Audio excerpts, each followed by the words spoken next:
Sanksi langsung untuk pegawai negeri sipil yang nakal bakal menjadi cara baru untuk mendisiplinkan PNS. Akibat gaya lugas Gubernur Gorontalo Rusli Habibie ini, 26 PNS terkena sanksi. Dari 26 PNS yang tidak disiplin saat berlangsung upacara apel Korpri ini, 12 orang dimutasi. Kepala Satpol PP turun jabatan menjadi pegawai biasa dan 3 orang pegawai honorer tidak diperpanjang masa kontraknya. Selain sanksi mutasi, 12 PNS nakal ini tidak mendapatkan tunjangan kinerja daerah selama 3 tahun. Itu kan ada pemberhentian dengan hormat, tidak atas permintaan sendiri, pemberhentian dengan hormat sebagai PNS dan pembebasan dari jabatan. Sanksi tegas untuk PNS nakal menuai dukungan dari pengamat kebijakan publik Agus Pambagio. Sebab kecenderungan motivasi pejabat publik saat ini hanya bekerja untuk mencari makan dan telah melupakan prinsip pelayanan kepada masyarakat.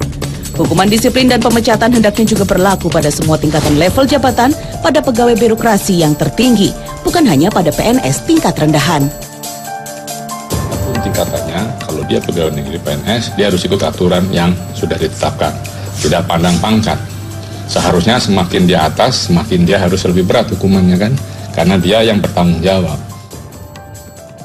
Sanksi tegas seharusnya juga diterapkan bagi PNS yang terbukti korupsi. Karena dalam banyak kasus, PNS yang sudah mempunyai vonis tetap dalam kasus korupsi bukannya dipecat, tapi justru masih dipekerjakan kembali.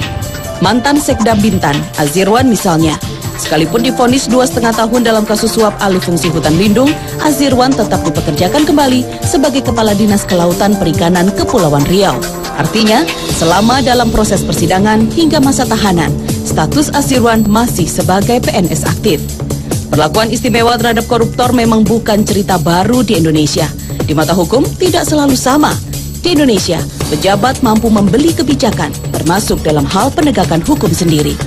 Selain malas dan berbelit-belit, PNS identik dengan sarang praktek korupsi. Dalam banyak kasus, kinerja pegawai negeri sipil selalu menjadi sorotan. Maklum, dana anggaran yang digelontorkan APBN setiap tahun di atas 10%.